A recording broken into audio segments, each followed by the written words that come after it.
Hello friends, civil एग्जामिना में आपका स्वागत है। आज मैं आपके सामने लेकर आया हूं करंट अफेयर से जुड़े हुए 25 question.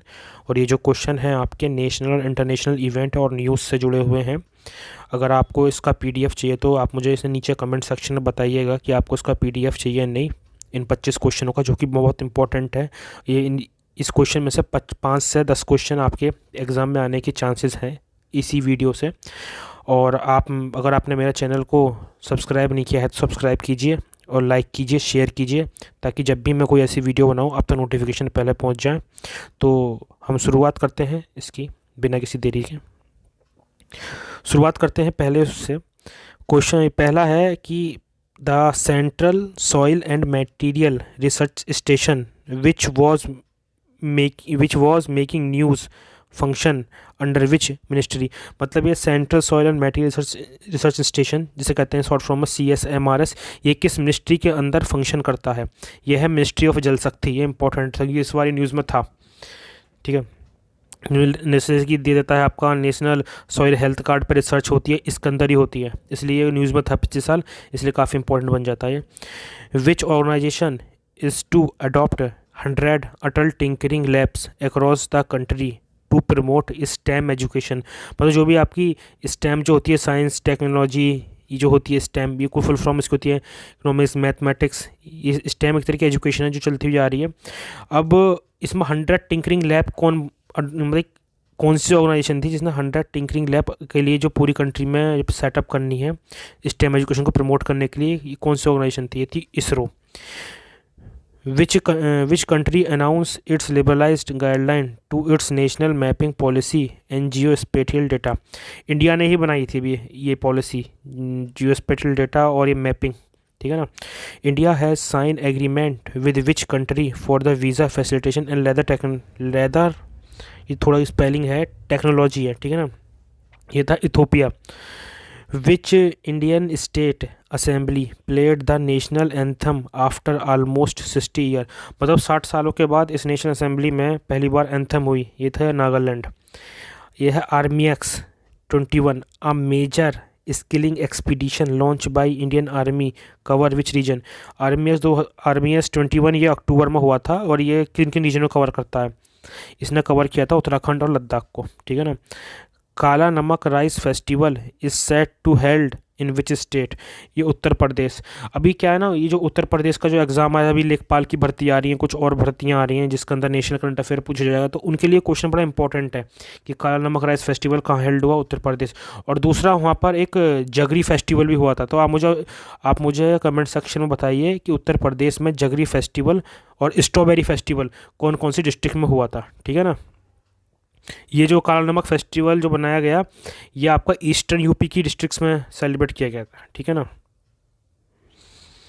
Which is the handicraft where is the handicraft and handloom export corporation of India HHEC लोकेटेड? ये नोएडा यूपी में है। ये भी जो यूपी से जुड़े हुए एग्ज़ाम है उनके लिए काफ़ी इंपॉर्टेंट है। ये हैंडीक्राफ्ट और हैंडलूम एक्सपोर्ट कॉरपोरेशन कहाँ पर सेटअप की गई है, कहाँ लोकेटेड है, पूछ जाता है। ये नोएडा में सेटअप की गई है, उत्तर प्रदेश के, जो NCR में आता है। Union tourism ministry has engage which institutions to conduct study on the effect of कोविड-19 ऑन टूरिज्म इंडस्ट्री? अभी क्या हुआ था कि कोविड-19 एक टूरिज्म मिनिस्ट्री ने अभी एक इंस्टीट्यूट सेटअप किया जो स्टडी करेगा कोविड-19 का जो टूरिज्म पे इफेक्ट किया उसको। उसका नाम है NCAER। तो आप मुझे कमेंट सेक्शन में बताइए NCAER की फुल फॉर्म क्या है? विच country has approved a grant of ₹265 crore for improving the power supply of Andaman and Nicobar island? मतलब 265 करोड़ रुपए किसने दिए हैं अंडमान निकोबार आइलैंड में पावर सप्लाई के लिए, इंफ्रास्ट्रक्चर सेटअप करने के लिए? यह है जापान। ठीक है ना।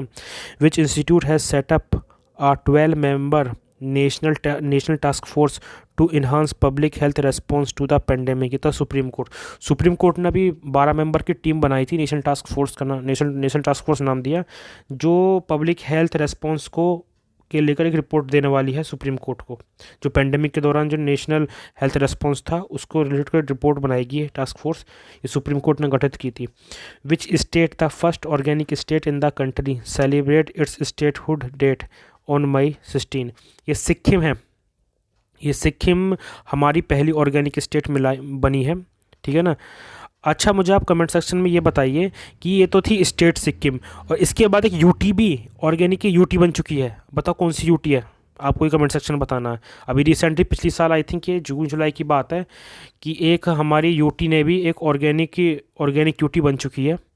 उसका नाम बताना है आपको कमेंट सेक्शन में, वरना फिर मैं कुछ देर बाद बता ही दूंगा आपको।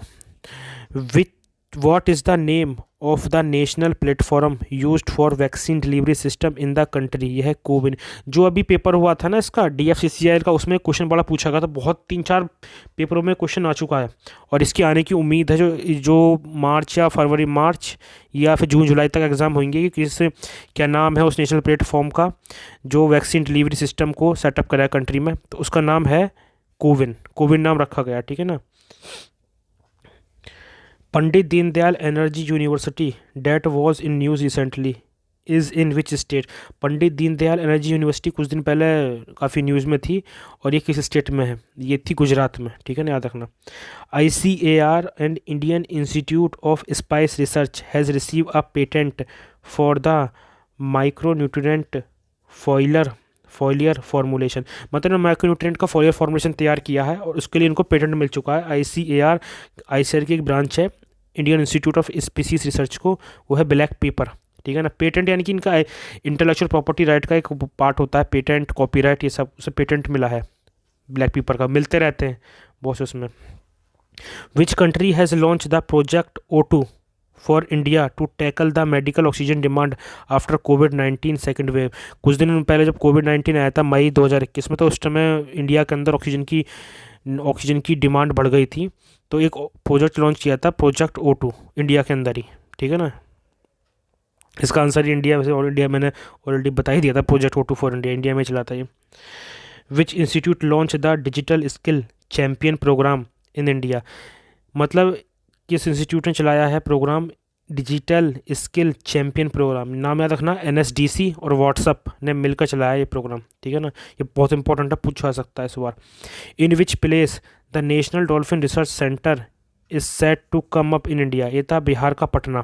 बिहार में जो पटना इनका वो है, क्या कहते हैं, कैपिटल है बिहार की, पटना, तो यहाँ डॉल्फिन रिसर्च सेंटर सेटअप किया गया है।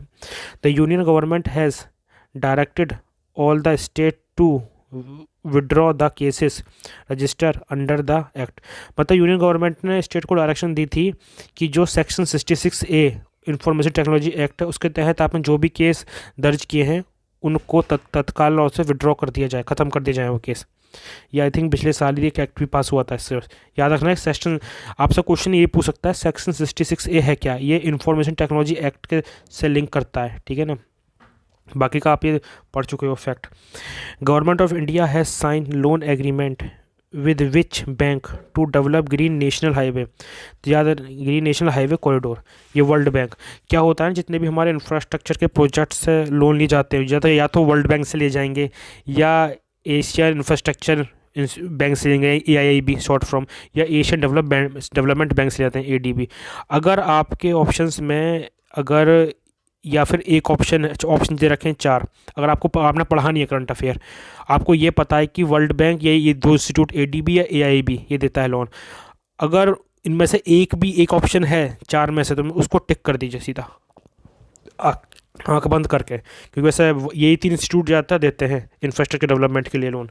इसका लिए दिया है ग्रीन कॉरिडोर हाईवे के लिए, ये वर्ल्ड बैंक ने दिया है loan. Which PSU is set to build the first green hydrogen plant at Mathura? Mathura में एक ग्रीन हाइड्रोजन प्लांट सेटअप किया गया था पिछले साल के, आई थिंक ये अगस्त की न्यूज़ है। तो ये IOCL ने सेटअप किया था, ठीक है ना। नाम IOCL की फुल फॉर्म है इंडियन ऑयल कॉर्पोरेशन लिमिटेड, सबको पता ही होगा, बहुत फेमस PSU है इंडिया का। Which India state UT people consume the highest quantity of the fish in 2019-20? 2019-20 के दरमियान सबसे ज़्यादा कंज्यूमर कौन रहा UT स्टेट में से फ़िश का? वो था Lakshadweep.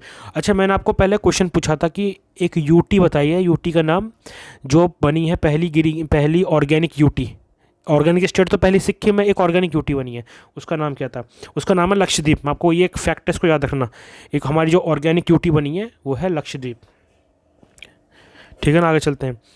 What is the name of the digital ecosystem of agriculture being created by the Ministry of Agriculture? Ministry of Agriculture ने एक डिजिटल इकोसिस्टम ऑफ एग्रीकल्चर को सेटअप किया है, मतलब उसका नाम बताना है क्या है। उसका नाम है एग्री स्टाक। ये नवंबर की बात है जब ये सेटअप किया गया था, यानी कि 1 या 2 नवंबर की। ठीक है, वैसे देखा जाए ना, आजकल जो क्वेश्चन पूछे जा रहे हैं, मैंने देखा है, मैंने यहाँ तो कुछ 1-2 पेपर देखे थे मध्य प्रदेश में जो हुए थे, ये डेट ही पूछ रहे हैं साथ में क्वेश्चनों में कि इस कौन सी डेट को वो पर्टिकुलर चीज़ लॉन्च करी गई। कुछ ऐसे इवेंट हैं जिनको आपको डेट वाइज याद रखना है। खैर, इसके लिए मैं एक अलग से वीडियो लेकर आऊँगा, आप मुझे कमेंट सेक्शन बता दीजिएगा कि आपको इससे रिलेटेड वीडियो चाहिए या नहीं चाहिए, ठीक है ना। अब लास्ट 2 क्वेश्चन बचे हैं। Union cabinet has approved an accident programme MOU between academic programme चलाया है यूनियन कैबिनेट ने, और इसमें MOU साइन किया है between Indian institute of space technology and यह है डेल्फ्ट यूनिवर्सिटी ऑफ टेक्नोलॉजी। आपको कमेंट सेक्शन बताना है डेल्फ्ट यूनिवर्सिटी ऑफ टेक्नोलॉजी किस स्टेट की यूनिवर्सिटी है, ठीक है ना। मतलब ये आई थिंक ये दिसंबर के महीने की बात है जब MOU साइन हुआ था Indian institute of space science and technology और डेल्फ्ट यूनिवर्सिटी ऑफ टेक्नोलॉजी में, पर्टिकुलरली स्पेस रिसर्च के लिए हुआ था ये, ठीक है ना। वैसे MOU करते रहते हैं बाहर की यूनिवर्सिटी के साथ, ये पिछले साल भी हुआ था ये। खैर वो इम्पोर्टेंट नहीं है, पिछले साल का इम्पोर्टेंट है। According to the central university amendment bill 2021, Sindhu central university is to be establish in which state in UT, यह है लद्दाख। वैसे जो यूनिवर्सिटी सेटअप के लिए हमारे बजट में भी बताया गया था कि हम लद्दाख में एक यूनिवर्सिटी को सेटअप करेंगे, लेकिन ये 2021 के आई थिंक मिड अगस्त में सिंधु सेंट्रल यूनिवर्सिटी को एस्टेब्लिश करने की बात कही गई थी, वो भी लद्दाख में। कि लद्दाख में जब जैसे लद्दाख आपका जम्मू कश्मीर से अलग हुआ था, इसमें एक भी यूनिवर्सिटी नहीं थी, तो ये डिसीजन लिया कैबिनेट द्वारा कि वहाँ एक यूनिवर्सिटी होनी चाहिए, ठीक है ना। तो उसके तहत ये डिसीजन लिया गया है सिंधु सेंट्रल यूनिवर्सिटी को सेटअप करने का लद्दाख में। ये थे कुछ आपके 25 क्वेश्चन जो काफ़ी इंपॉर्टेंट थे। और अगर आपको और भी क्वेश्चन चाहिए अलग टॉपिक से जुड़े हुए, जैसे कि आपका और भी टॉपिक होते हैं साइंस एंड टेक्नोलॉजी से कुछ इंपॉर्टेंट क्वेश्चन, तो आप मुझे कमेंट सेक्शन में बताइए। और आपको मेरा ये वीडियो पसंद आया हो तो उसको लाइक कीजिए और अपने दोस्तों में शेयर कीजिए, और चैनल को सब्सक्राइब करना ना भूलना, ताकि जब भी मैं कोई ऐसी वीडियो बनाऊँ आप तक नोटिफिकेशन पहले पहुँच सके। Thank you and best of luck.